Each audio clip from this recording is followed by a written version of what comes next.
welcome back. And today we'll be discussing the topic of scheduling, which is chapter 17 as part of our discussion of operations management topics. And in this lecture, we'll be focusing on the various objectives in scheduling, then specific issues related to loading of jobs or work on various machines, which machines should be producing what type of product, sequencing them in which order they should be done, and monitoring them, and what are the tools available for that, advanced planning and scheduling system, theory of constraint, and finally, for services, employee scheduling that is used in various cases. To wrap up the list.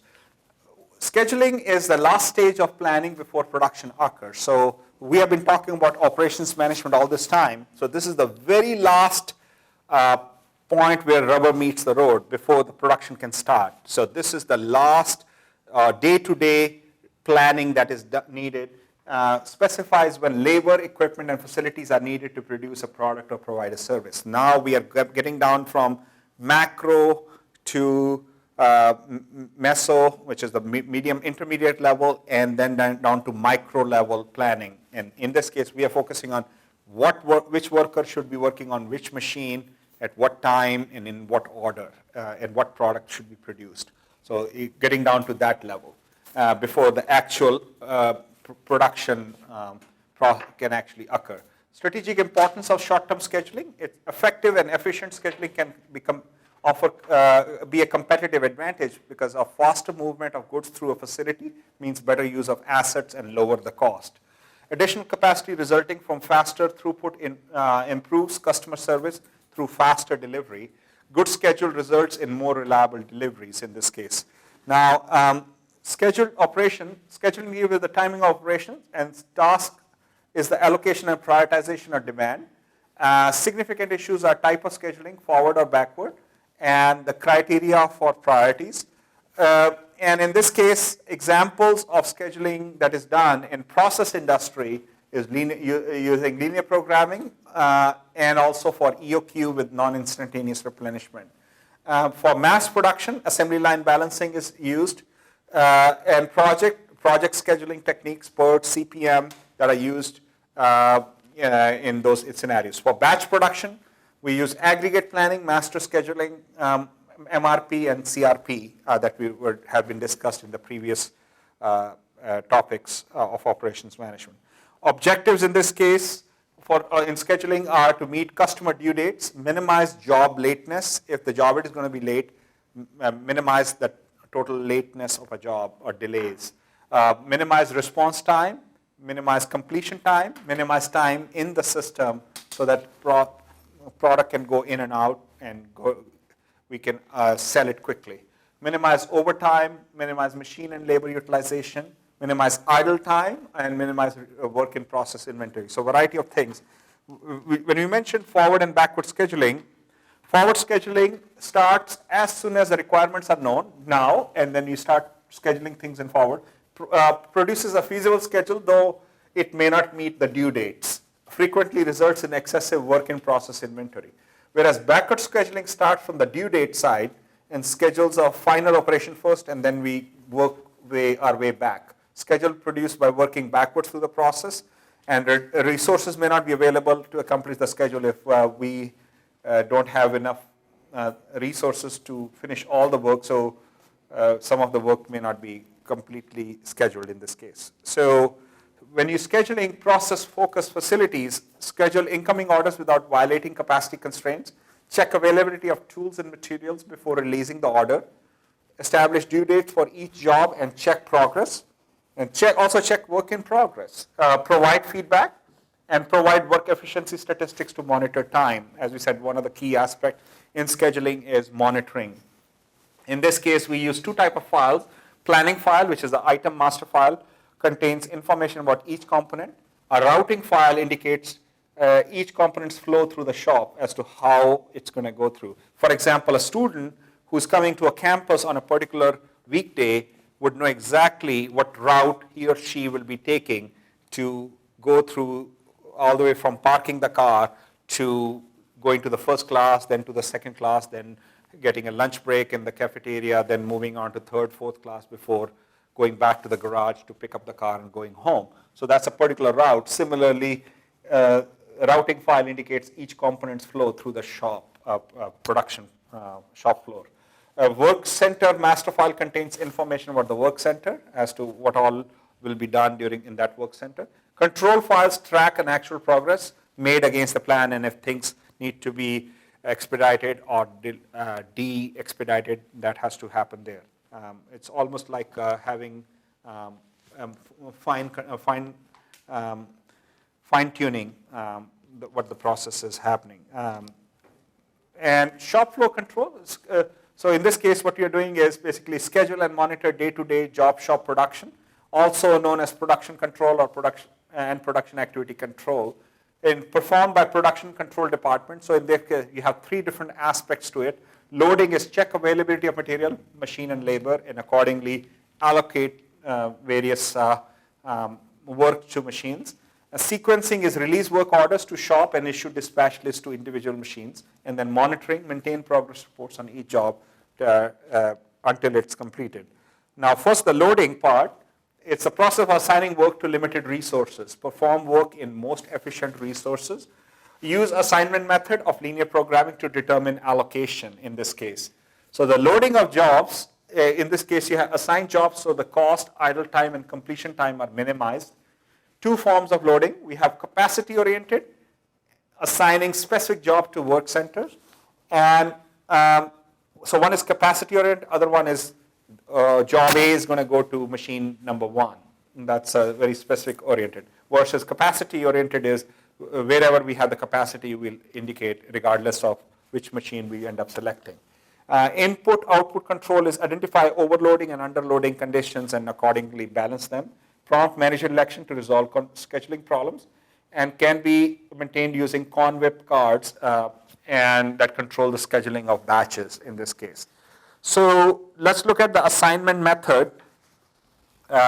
In this case, we perform the assignment method of scheduling is perform row reductions, which is subtract the minimum value in each row from all the row values. So in order to do that, let's look at just a quick example, and I'll come back to the methods. So you have initial matrix of assignment. You have 5 different people who can do the job, and there are 4 different projects that have to be done. 4 different people and 4 projects. The question is, who will end up doing which job? So Brian, Carrie, Noah, and Chris are available to do the task. Which person is best suited to do which type of project is the is the answer we seek, which will be answered using the assignment method. And in this case, first we try to do is you have this matrix available to you. This matrix. So these are the rows and these are the columns. And in this particular case, we start with performing the row reduction, which is subtract the minimum value in each row from all other row values. So that way we identify one which ends up having the 0, and then others will have the net cost associated with them. Then same thing is done for perform the column reduction, subtract the minimum value of the column from all other columns. Cross out all the zeros with the minimum number of horizontal or vertical lines. And in this case, if the number of lines equal to the number of rows in the matrix, then optimal solution is already reached. If you can make the assignment where 0 appear, in this case, you are able to cross out, if you are able to, you need to modify the matrix, because if you can cross out all the zeros with lesser than the number of rows or columns, then you need to modify the matrix. In this case, subtract minimum uncrossed values from all uncrossed values and add it to the cells and then go forward with it. And then repeat this step till the optimum solution. So let's kind of look at it, and just to illustrate this point, it's probably easier to actually do it than to explain it. So in this case, going back to this example of Brian, Carrie, Noah, and Chris, there are 4 different projects. So in this case, you can see the amount of time taken. If you allocate Brian to project 1, he will end up taking 10 minutes to do it. Whereas Brian allocated to project 2 will only take 5 minutes. So question is, where should we allocate the people so that the minimum number of time is spent on the 4 projects? So in this case, we start with the row reduction. So 5 is the minimum in the first row, so subtract 5 from the entire row. So 10 minus 5 will give you 5. 5 minus 5 will give you 0. 6 minus 5 will give you 1.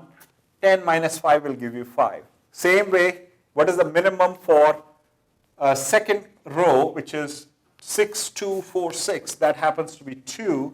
When you subtract that 2 from the entire row, 6, 2, 4, 6, that will give you 4, 0, 2, 4. Similarly, the lowest in row 3 is 5.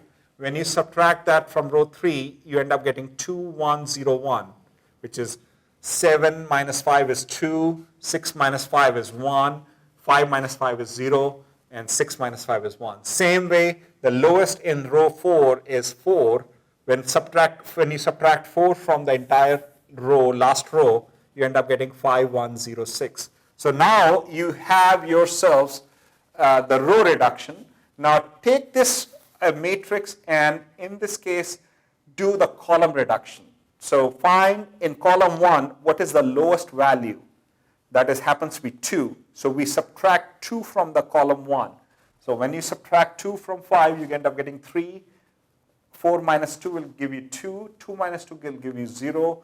5 minus 2 will give you 3. Similarly, column 2, the lowest value is 0, so this remains unchanged. The lowest value in column 3 is 0, so column 3 remains unchanged. And lowest value in column 4 is 1. When you subtract 1 from the whole column, you're getting 4, 3, 0, 5. So now you got yourself this matrix.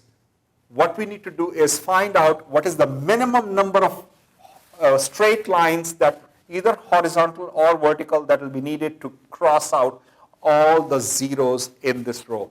So we can, these two zeros can be crossed out by one line over here. These 2 zeros can be crossed out one line over here. And the third zero, these 2 zeros can be crossed out by one line. So you have you need only 1 line, 2 line, and 3 lines. Just 3 lines to cross out all the zeros. If that is the case, the number of lines needed to cross out all the zeros, in this case 3 lines needed, but you have 4 rows. In that case, that's not an optimal solution. So we need to modify the matrix. So in that case, we have, so keep in mind, we have this information, and in this case, we move from, what we are doing is we are taking the minimum of all the uncrossed values. So yeah, what is the minimum of 3, 2, 3, 4, 3, 5? So the minimum of the remaining values is 2. Okay? So what you're going to do is subtract 2 from all the uncrossed values. So we'll do 3 minus 2, 2 minus 2, 3 minus 2, 4 minus 2, 3 minus 2, 5 minus 2. And then end up adding that 2 to this junction point right here. So in this case, which will give you 1 plus 2 and 0 plus 2. So that will end up giving you, you can see by subtracting the modified matrix in this case, if I were to, just to illustrate, in this case, let me write that down, just so that illustrate, we have 3, 2, 0, 3, 0, 0, 1, 1, excuse me, 1, 1, 2, 0, 0, and 4, 3, 0, 5. So in this particular case, we had these 3 that canceled out. Now, using this information,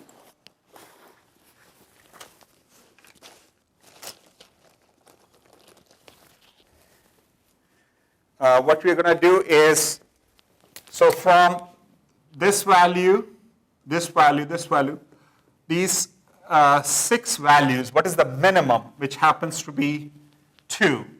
So we're going to subtract 2 from all the remaining uncrossed values. So this will give you, the revised number is 3 minus, so 3 minus 2, 2 minus 2, 3 minus 2, 5 minus 2.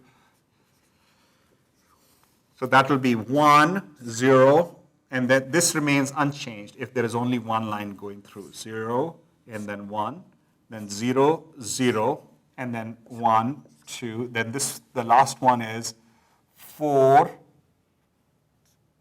minus 2 is 2, and then this is 1. And then we need to add that 2 over here and 2 over here. So this will become 3, and this is 2, this is 0, this is 1, 0, and then 5 minus 2 is 3. So that happens to be the next, if you look at it, this happens to be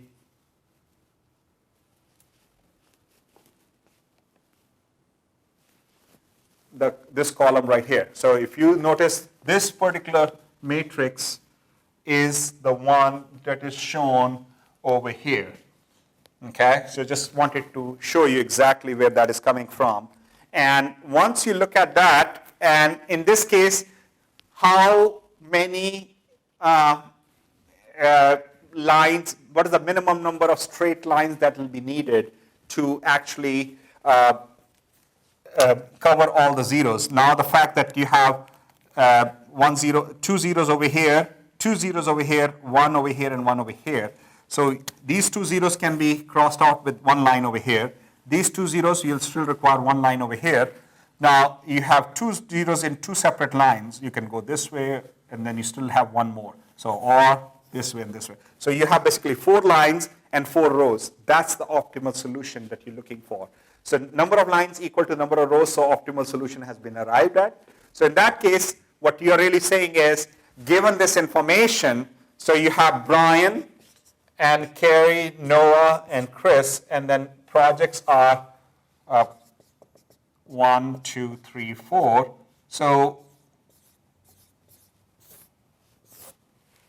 what you really want to find out is some unique, so in this case, you know that Chris can only, so project 3 can only, the minimum cost is only achieved by allocating that to Chris. So we definitely want Chris to do this, okay? So in that case, nobody else can do this. Now let's look at the second, project 4, the lowest possible cost will be achieved when it's being done by Noah. Because Noah, everybody else, there is a higher cost associated. If that is the case, we cannot use this anymore. Noah cannot be used for project 1 if he's being used for project 4.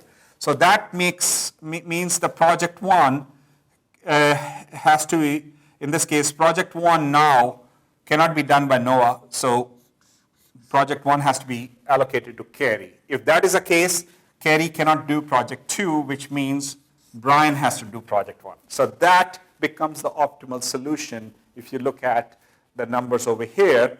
And so those are the allocations. So Brian will end up doing project 2, as I mentioned earlier. Carrie will do project 1. Noah should be assigned to project 4, and Chris should be assigned to project 3. And this is the cost associated with each one of them.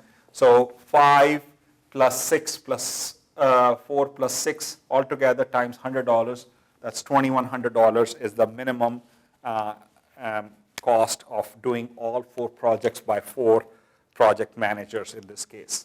Now in terms of, so that's an example of assignment method. Now let's look at sequencing, which is determine the order in which jobs should be performed at a work center. In the workstation is the area where one person works, usually with special equipment and on a specialized job. And priority rules, simple heuristics used to select the order in which jobs will be processed. And then job time is the time needed to set up and process a job. So in this case, when we talk about sequencing jobs, Prioritize jobs assigned to a resource to dispatch or sequence jobs. So if no other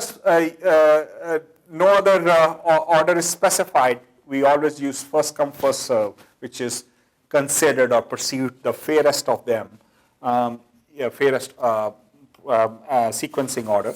First come, first serve is the one sequencing. Other is last come, first serve. Due date, earliest due date is another way of allocating assignment jobs, sequencing jobs. Highest customer priority. Other way is to similarly required setups or smallest slack, smallest critical ratio, shortest processing time, longest processing time. So you have a variety of these. So let's look at, while some of these are just obvious in terms of first come, first serve, no-brainers, or last come, first serve, let's look at some of the ones which require calculation. So here is an example of critical ratio, which is an index number found by dividing the time remaining until a due date by work time remaining on the job. So jobs with low critical ratio are scheduled ahead of jobs with high critical ratios. Perform well on average job lateness criteria. So in this case, critical ratio is time remaining divided by work days remaining. So due date minus today's date and work lead time remaining that you have. So in this case, let's look at the calculations for slack. Slack considers both work and time remaining. So slack is due date minus today's date minus processing time. And critical ratio, as I mentioned, is an index number found by dividing the time remaining until the due date by the work remaining on the job. So critical ratio recalculates sequence as the processing continues and arrange information in the ratio form. Jobs with low critical ratio are scheduled ahead of job and then performs well on an average job lateness. So in this case, if critical ratio is greater than 1, job ahead of schedule. Critical ratio is less than 1, job behind schedule. And job on schedule is equal to 1, which is what we would like to see. So sequencing job through one process. So flow time is the completion time. This is time for a job to flow through the system. And make span is the time for a group of jobs to be completed.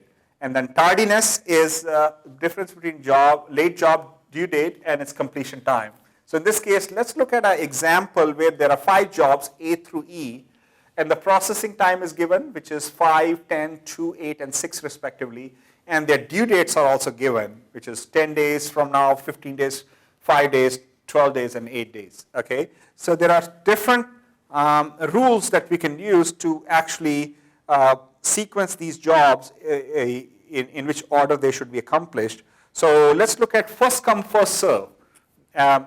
In the first come, first serve sequence, we will do the job as they actually arrive. So A, B, C, D, E, that's the order in which they were received and assigned. So at time 0, which is now, we'll start job A, which will take 5 minutes to process. So completion time is 5 minutes. Even though the due date is 10, tardiness, we are not late. So 0 on tardiness. The next job can be started as soon as the first job is completed. So in this case, started at 5, it takes 10 minutes, so 5 plus 10 is 15. The due date is 15. So this is still also on time. So far so good. We have been on time on the 2 jobs. The third job is started on the 15th day, 15 time period. Processes for 2 days in this case, if we are using days. 15 plus 2 is 17 day, but the due day was 5th day. So in that case, this is late by 12. So that really makes one customer rather unhappy. Then job D starts on the 17th day plus 8, that's 25, but due date was 12, that's late by 13 days. And then job E, which starts as soon as the job D is completed, 25 plus 6 is 31, but due date was 8, that's 23 days late, which is total of, altogether, these are 48 days late. Average is 48 divided by 5 is 9.6. Over here, completion time, average completion time is 93 divided by 5 is 18.6 that you're looking at. So that's basically how the first come first serve route works out. Compare that with due date. Now let's look at the information of how due date. In this case, what we are doing is reorder when their due date is. So the lower the due date, the earlier we start the job. So in this case, everything is reordered or resequenced based on the due date. So in the ascending order of due date. And CEADB gives you the due date of 5, 8, 10, 12, 15. So you start at 0, processing time of 2, completion time of 2, due date is 5, not tardy at all. Then E is start at 2, processing time of 6, that completion time of 6, 2 plus 6 is 8, still not tardy because that's the due date. Then you have 8 plus 5 is 13, but the due date was 10. You're late by 3. And then 13 plus 8 for D, 13 plus 8 is 21, but the due date was 12, that's tardy of 9. And then 21 plus 10 is 31, but the due date was 15, that's tardy of 16. Okay? So in this case, average, so total tardy is 28. 28 divided by 5 gives you average of 5.6, whereas total completion time is 75. That 75 divided by 5 is 15 in this particular case. So you could see the average time and compared to first come first serve is also reduced as compared to this. Also the tardiness is also improved in due date. Now let's look at the slack sequencing rule. So in this case, what you're looking at is how much is the slack in each scenario.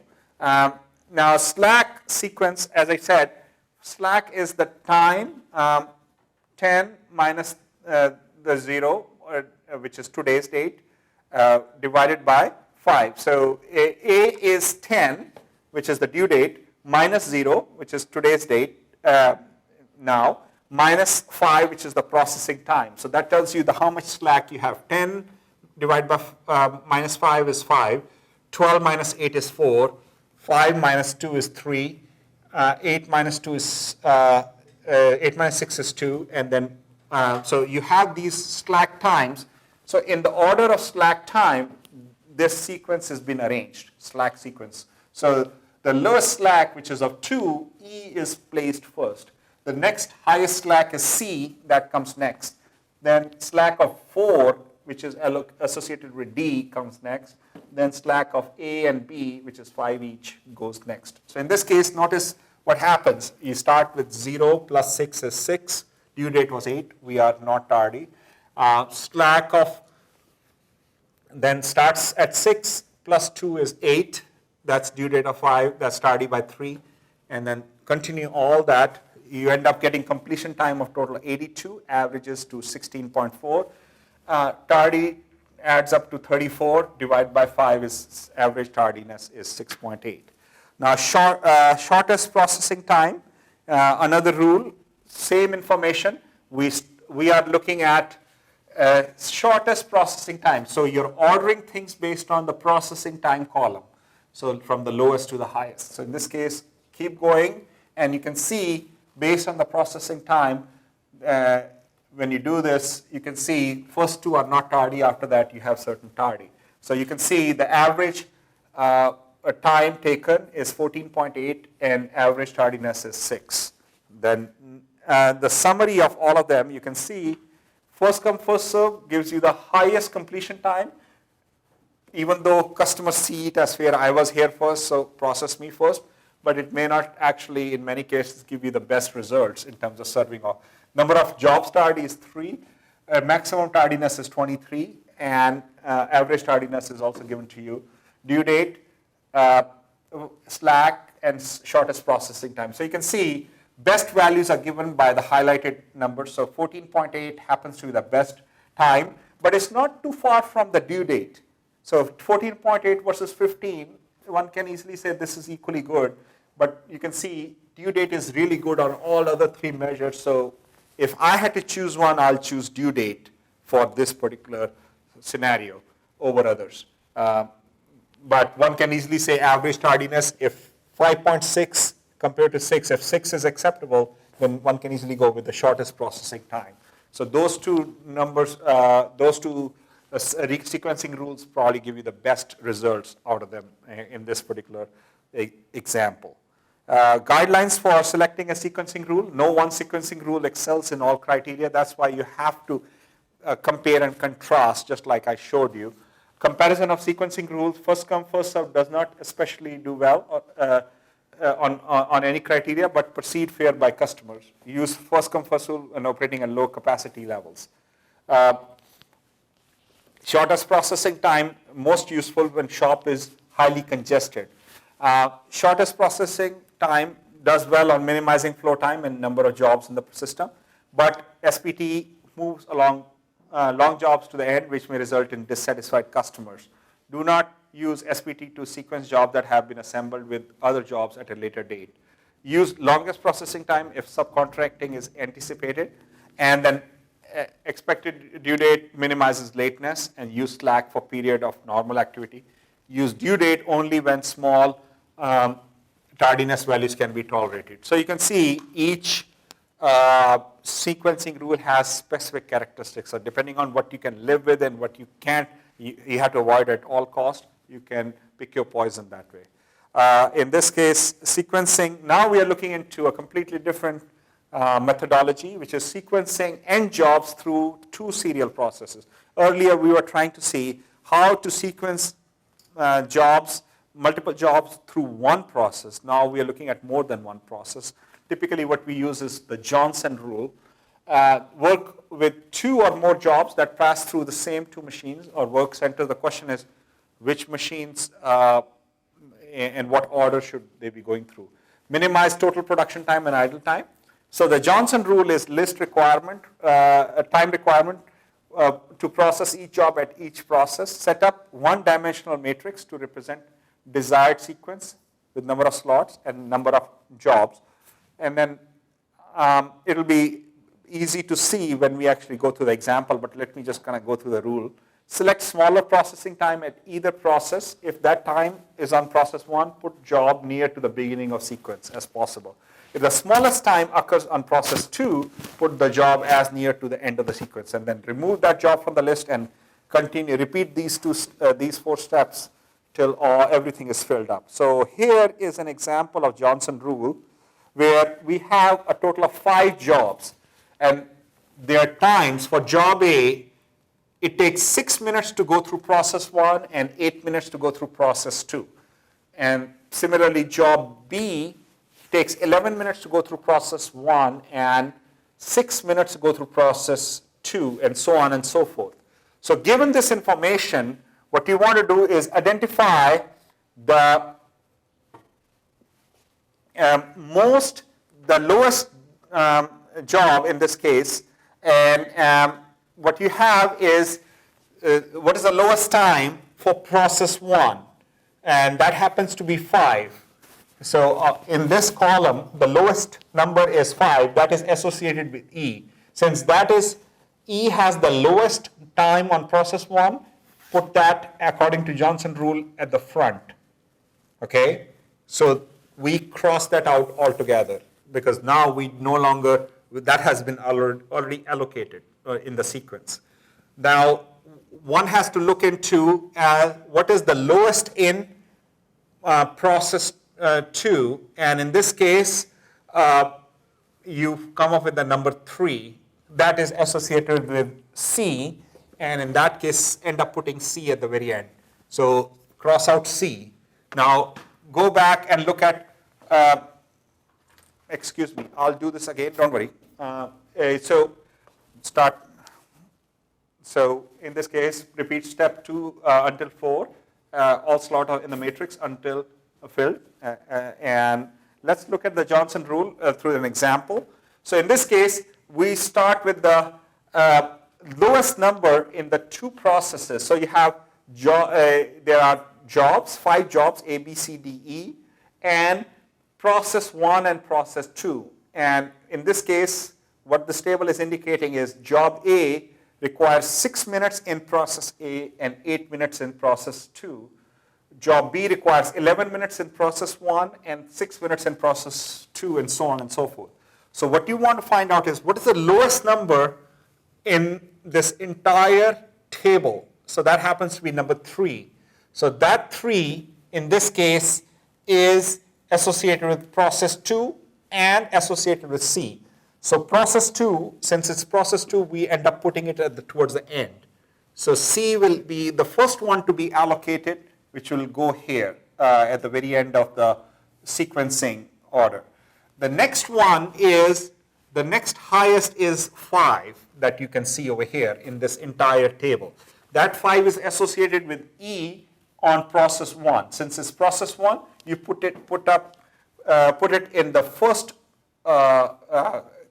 rank in here. That is the first one to be processed because it offers you the lowest number in process 1. Now, that is E. So cross out E also from this list. So in this particular case, now you're left with is A, B, and D. Now, the next lowest number is 6. That occurs in 2 places. B over here, B will go towards the end. And A is process 1, that goes right after E. And the middle portion is left with, which is C, which happens to be 7, whether you put it on process 1. Excuse me. So the D, the remaining item left, so that in this case has only one spot left, which will be in the middle. So given this Johnson rule, you can see using EADBC that we just found out, in this case, you can actually allocate, start with process 1, which you end up putting 5 minutes of E. And in this case, as soon as we are done with one process, but you have idle time of 5 minutes, this gives you the least amount of idle time up front on machine 2. Right after that, you're doing 6 more minutes of A. But as soon as you're done on E, you can, that E can be processed by machine 2, which takes 10 more minutes over here. So this will be till 15 minutes. 5 minutes, this gives you the least amount of idle time up front on machine 2. Right after that, you're doing 6 more minutes of A. But as soon as you're done on E, you can, that E can be processed by machine 2, which takes 10 more minutes over here. So this will be till 15 minutes, it's busy. Then A, during that time, A is being processed, which will be done in 11 minutes, so it'll wait for some time. And then as soon as machine process 2 is available, it'll start processing that for 8 more minutes, and that is till 23.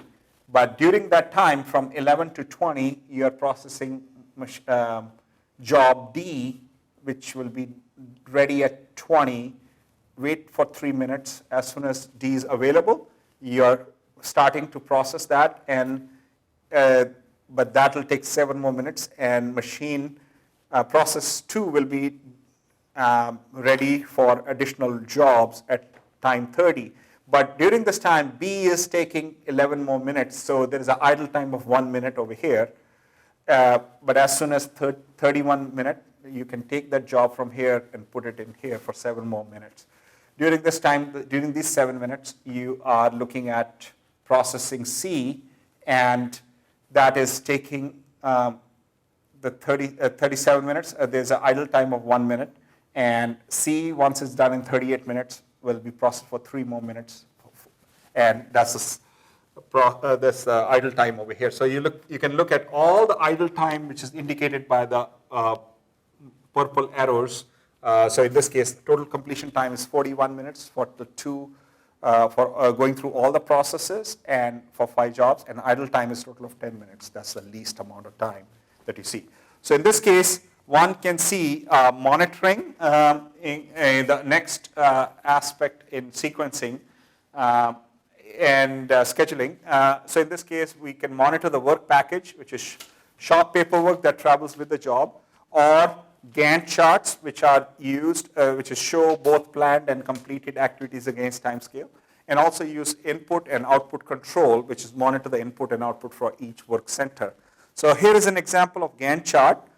Where it's used a lot in project management, where you can see exactly a visual depiction of what facilities are available, what are the dates, and where and how much of the jobs are actually planned versus whether they are ahead of schedule. So this a horizontal arrow parentheses indicates the planned activity. So this was the amount it's planned, and so far it's only been completed this much, and rest is still on schedule. Whereas this has been completed and it's ahead of schedule, whereas something is behind schedule. So there are different notations indicating that. So it allows for people to see exactly what the performance has been. Load chart shows the loading of an idle times for department, machine, and facility. Display relative workloads over time. Schedule chart monitor jobs in process, and all Gantt charts need to be upgraded frequently. So one common application of Gantt chart is used in emergency room in hospitals, where one can easily see what beds are available, what doctors are available, what rooms are available to put in emergency patient in there, and accordingly, if their releases ahead of schedule, behind schedule, etc., so that room can be made ready for the future patients. Assignment method, this is a special class of linear programming models that assign tasks to job or resources. Objective is to minimize cost and time. In this case, only one job is assigned to one machine in case of assignment method that we mentioned earlier, discussed earlier. So now let's talk about input and output control. So if you think about planned input was 65 in the first two periods, and then 70, total of 270. Whereas a planned output is 75 consistently throughout 4 periods, that's a total of 300. So you have a backlog of 30, which you're taking into account for. So in this case, now that you have, you planned 75, that's 10 additional than, you planned 65, that is, planned input was 65, but planned output is 75, 10 extra. That removes so 10 extra units will reduce your backlog from 30 to 20. Then 75 compared to 65, 10 additional units will reduce your backlog further from 20 to 10. Then 5 extra, 70 versus 75, which will reduce your backlog from 10 to 5, and then 70 versus 75, that reduces your backlog from 5 to 0. So that's a way of monitoring and adjusting your output so that you can match it with the input that you have.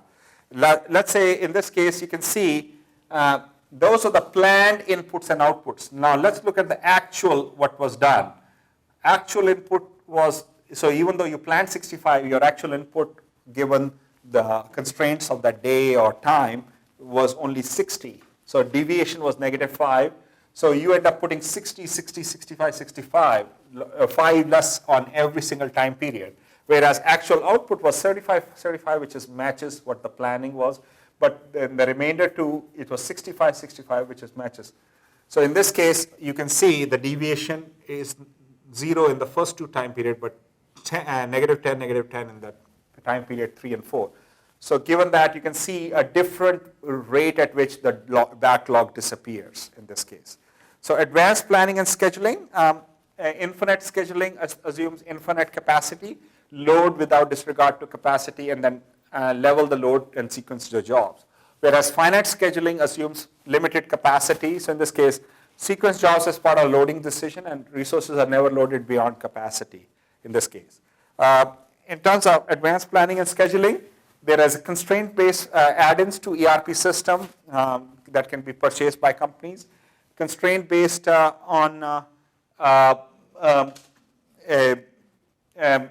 constraint-based programming identifies a solution space and evaluates alternatives.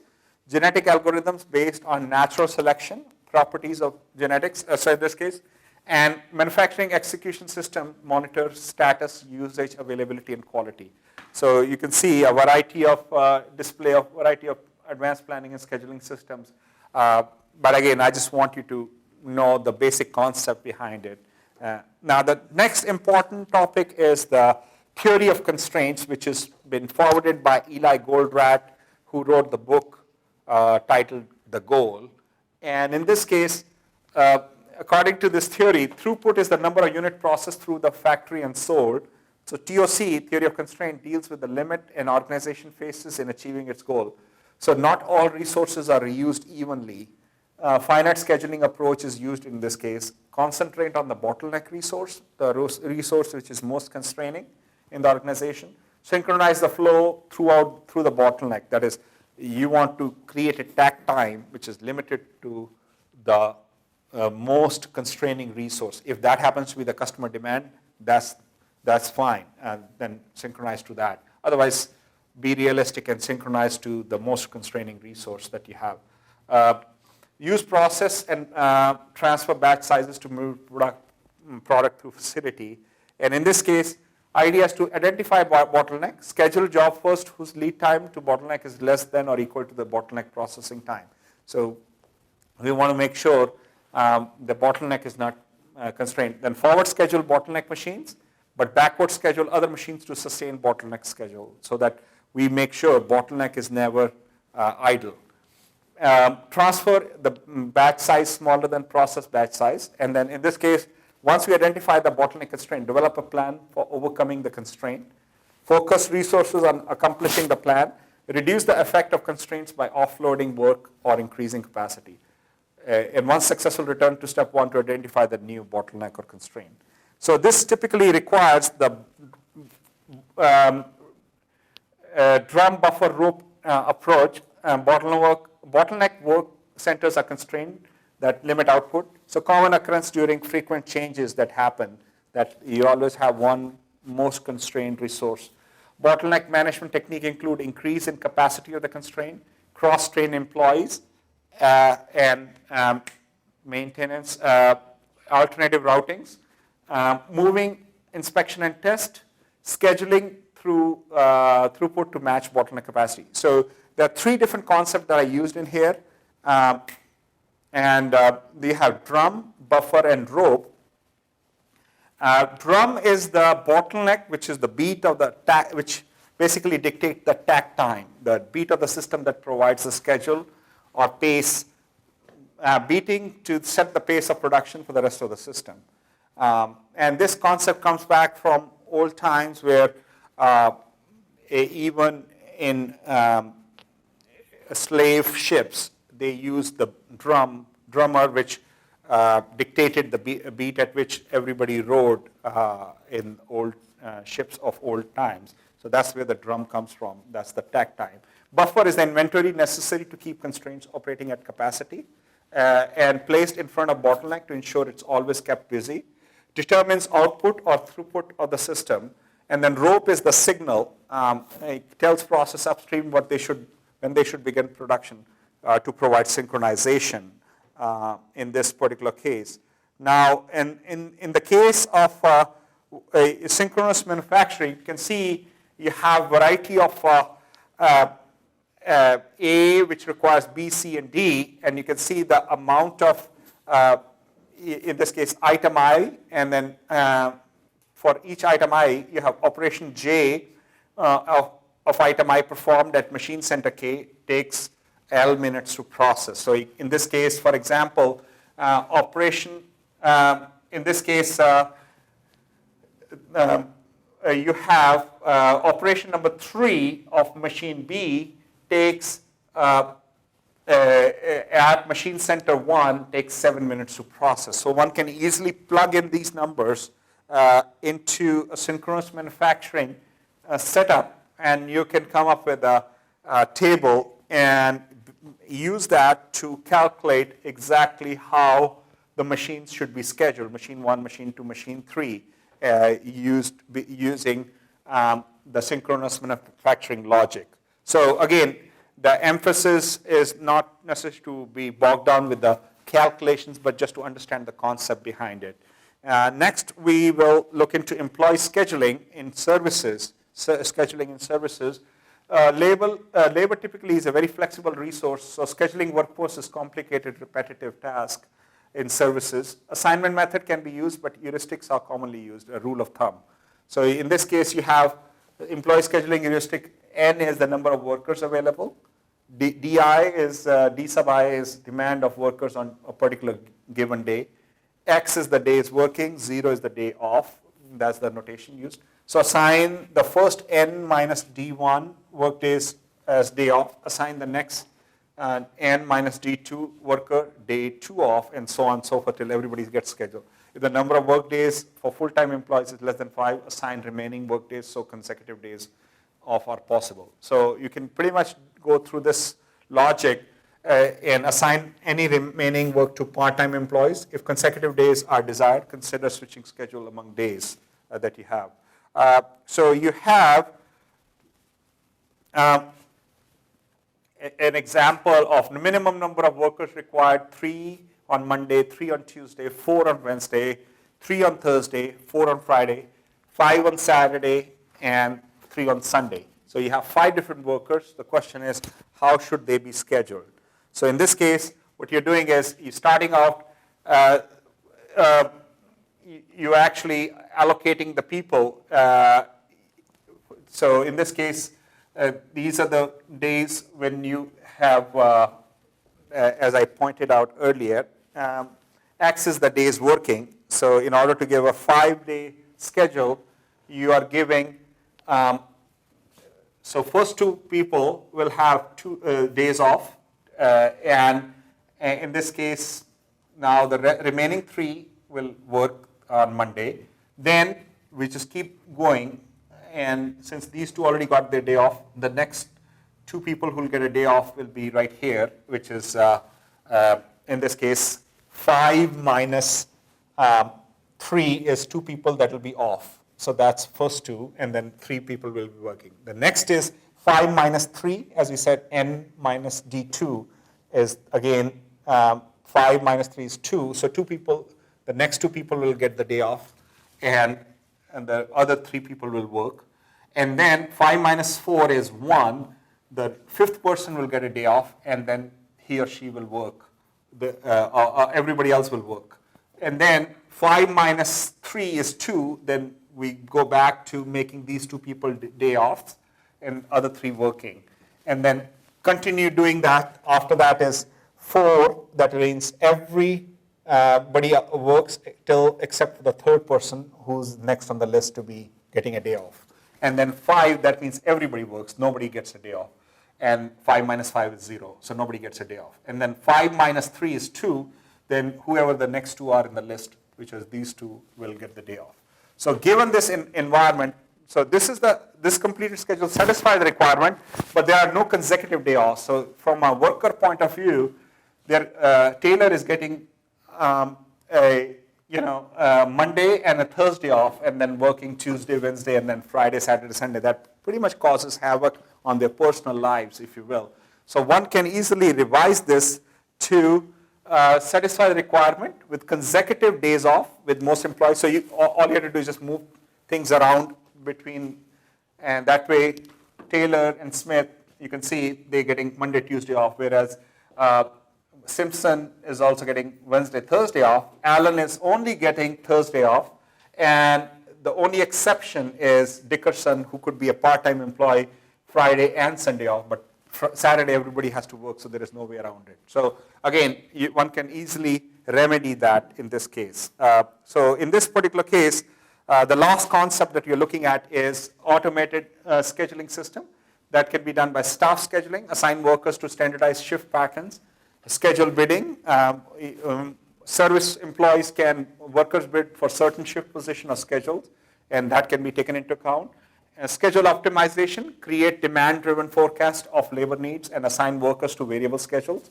Use mathematical programming and artificial intelligence. So that pretty much wraps up our discussion of scheduling, and we will see you again for a future discussion of operation management topic.